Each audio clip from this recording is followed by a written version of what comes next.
Olá pessoal, vamos continuar aqui com a nossa aula sobre distribuição eletrônica. E na aula passada a gente tinha tratado desse exemplo aqui de como dividir os elétrons e colocá-los na posição adequada nos subníveis e tudo mais.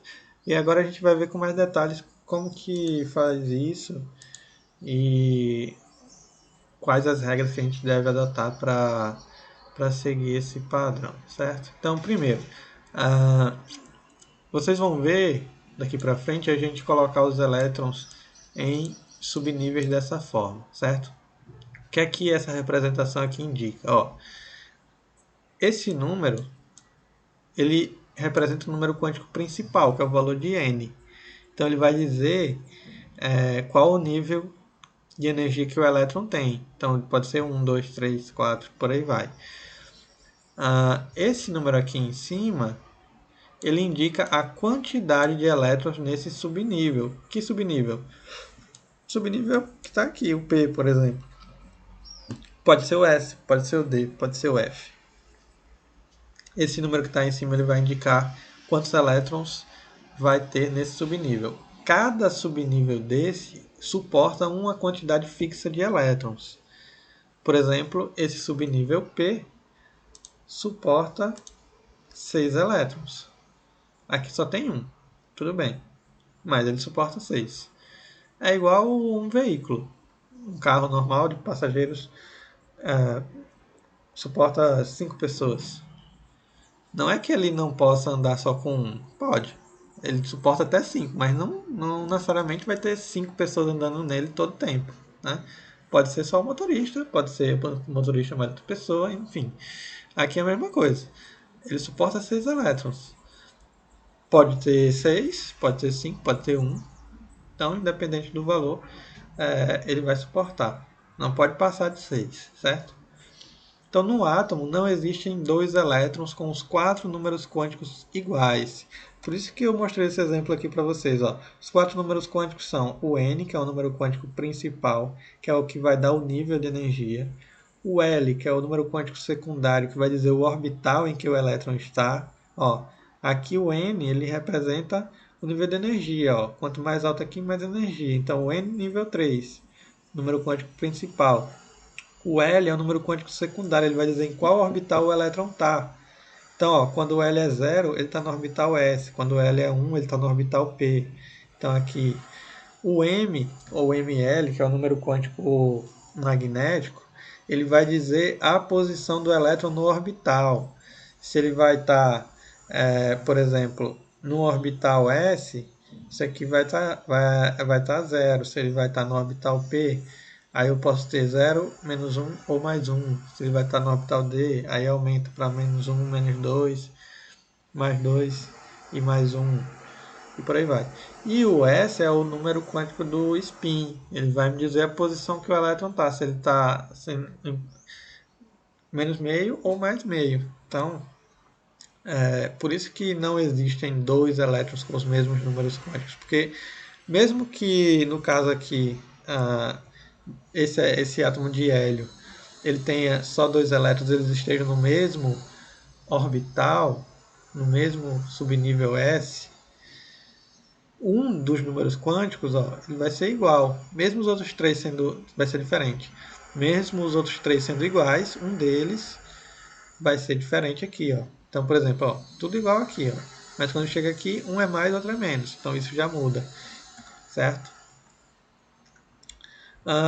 No preenchimento dos orbitais, uma regra importante deve ser considerada, que é a regra de Rand, ou da máxima multiplicidade,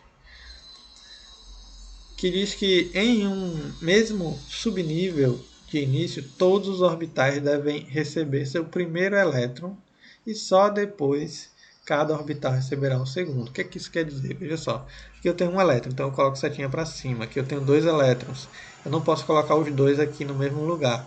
Eu tenho que colocar um no quadrinho, outro no outro quadrinho, a menos que eu tenha só um quadrinho, né?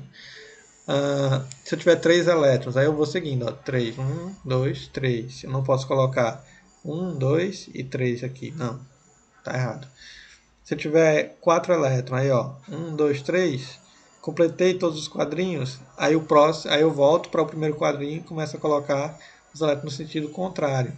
Ó, no 5, até completar, certo? Então é assim que eu vou preenchendo esses orbitais. Por fim, é importante não confundir. O elétron mais afastado do núcleo é o elétron de valência. É aquele com maior valor do número quântico principal. Veja só. Apesar desse aqui ter mais energia, ser mais energético, o número quântico principal desse aqui é maior. Veja, aqui eu tenho um elétron no nível 3. Ó. L3 quer dizer que... quer dizer, N3 quer dizer que esse elétron está no subnível 3. Aqui, esse está no nível 4. Então, o nível 4 é maior. Portanto, não é que ele tenha mais energia, é que ele é o mais externo. Por ser o mais externo, é o elétron que participa de reações químicas. E, portanto, é o que a gente chama de elétron de valência. E a gente vai entender isso com mais detalhe quando nós estivermos estudando a parte de ligações químicas, que aí a gente vai tratar diretamente com os elétrons de valência. Okay? O elétron mais energético é aquele situado no nível N, ou subnível L, de maior energia, que é dado pela soma N mais L. Certo? Então, aqui eu tenho o mais energético, aqui eu tenho o mais afastado. Certo? Ó, o mais energético é N mais L. Quem é N aqui? Como ele está no subnível 3, ó, N é 3, L é 2. Por quê? Porque o subnível D atribui o valor L igual a 2. Subnível P, L igual a 1. Subnível S, L igual a 0. Está aqui embaixo. Então, o elétron mais energético é dado pela soma N mais L. No caso aqui, 3 mais 2, 5. E o mais afastado é dado pelo valor simplesmente de N. Certo? Esse elétron é o que participa das ligações químicas. Vamos ver um exemplo. FATEC. Considere as afirmações abaixo. Aí eu tenho aqui, em um subnível D, há 7 orbitais. Depois, em um subnível P, há 3 orbitais. Em seguida, em um orbital S, cabem 2 elétrons. Em um orbital P, cabem 6 elétrons. Quanto às afirmações, aí tem aí algumas afirmações perguntando qual que é a correta. Veja só. Primeiro, em um subnível D, há 7 orbitais. Se a gente... Deixa eu colocar para vocês aqui aquela figura novamente para a gente ver. Deixa eu ver onde ficou. Aqui. Veja. S, P, D e F. Naquela afirmação está dizendo que o subnível D cabe em 7 elétrons. Mas, ó, subnível D aqui, ó. S, P, D, F. Então, aqui, ó. 1, 2, 3, 4, 5. Ou seja, não é 7. 7 é F. Tá aqui. Certo? Então, vamos voltar para lá. Em um subnível D, há 7 orbitais. Não é. Só 5. Em um subnível P, há 3 orbitais. Isso sim, a gente viu agora naquela figura. No subnível P, tem 3 orbitais, cabem 6 elétrons. Depois, em um orbital S, cabem 2 elétrons. Tá certo, se a gente tiver aqui um quadrinho, 2 elétrons, um para cima e um para baixo. Subnível S. Certo? Subnível S. Então, cabem 2 elétrons, está correto. Afirmação 2 e afirmação 3 estão corretas, ok. Vamos para a afirmação 4. Um orbital P cabem 6 elétrons. Certo? O orbital P cabem 6 elétrons. Tem 3 quadrinhos, cada quadrinho cabe 2 elétrons, então a afirmativa D é a correta nesse caso, ok? Vamos para mais um exemplo. Coloque no esquema abaixo, que representa o subnível D, um total de 7 elétrons. Indique os 4 números quânticos do último elétron colocado, sabendo-se que esse subnível é da camada M. Ok, então vamos lá. Deixa eu adiantar aqui. Então vamos lá. Inicialmente devemos notar que no nível M, no nível da camada M, o N é igual a 3. Ó, deixa eu mostrar aqui para vocês. Deixa eu ver uma outra figura.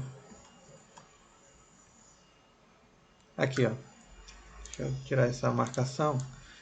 Ó, camada M, N igual a 3. Seria só aquela representação antiga, KLM, tarará. A gente vai usar muito mais essa representação dos números quânticos aqui, certo? Então, vamos voltar lá.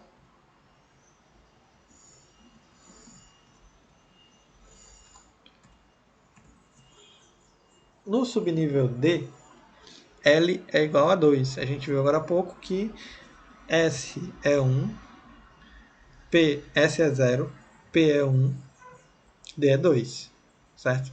Os valores de L, que é o número quântico secundário, certo? Então, vamos seguindo. A seguir, a gente deve lembrar que a ordem de colocação dos 7 elétrons no subnível obedece à regra de Rand, que é aquela regrinha que eu mostrei para vocês de como colocar as setas. Como é? Veja só, eu tenho 7 elétrons aqui. Então, aqui é o primeiro elétron, ó, esse setinha para cima aqui. Depois eu não vou colocar esse aqui, eu vou colocar aqui, ó, no outro quadrinho, segundo elétron, terceiro elétron, quarto elétron, quinto elétron. Tem mais elétron? Tem, são 7 elétrons, segundo a questão. Então, se são 7 elétrons, ainda tem mais 2. Aí eu vou aqui, ó, elétron número 6, elétron número 7. Ok. A minha pergunta, ela falava o seguinte, que eu deveria determinar os números quânticos do último elétron colocado aqui nesse subnível D. Então, veja só. Esses são os números quânticos. Como que a gente chegou nesse valor? Olha só. Quando eu falo que o n é igual a 3, eu já digo que esse é o número quântico primário, principal. Então, aqui eu já coloco. Quando eu falo que esses elétrons eles estão no subnível D, eu já admito que o L é igual a 2. Toda vez que o elétron estiver no subnível D, o L vai ser 2. Toda vez que estiver no subnível P, o L vai ser 1. Logo em seguida, para eu poder determinar esse terceiro número quântico aqui, eu preciso saber desse aqui. Por quê? Se o L é 2, quer dizer que eu estou no orbital D. E o orbital D tem 1, 2, 3, 4, 5 quadrinhos, certo? Se tem 5, eu vou distribuir os elétrons nesses 5 quadrinhos aqui, seguindo essa regra de Rand, certo? E aí eu vou colocando os elétrons dessa forma que eu mostrei para vocês. E, portanto, o último elétron é o elétron 7 aqui, ó. Esse que está aqui, ó. Certo? Esse é o elétron 7, é o elétron que a gente está analisando. Então, esse elétron ele está no nível 3, no subnível D, que é o L igual a 2. E ele está nesse quadrinho aqui, ó.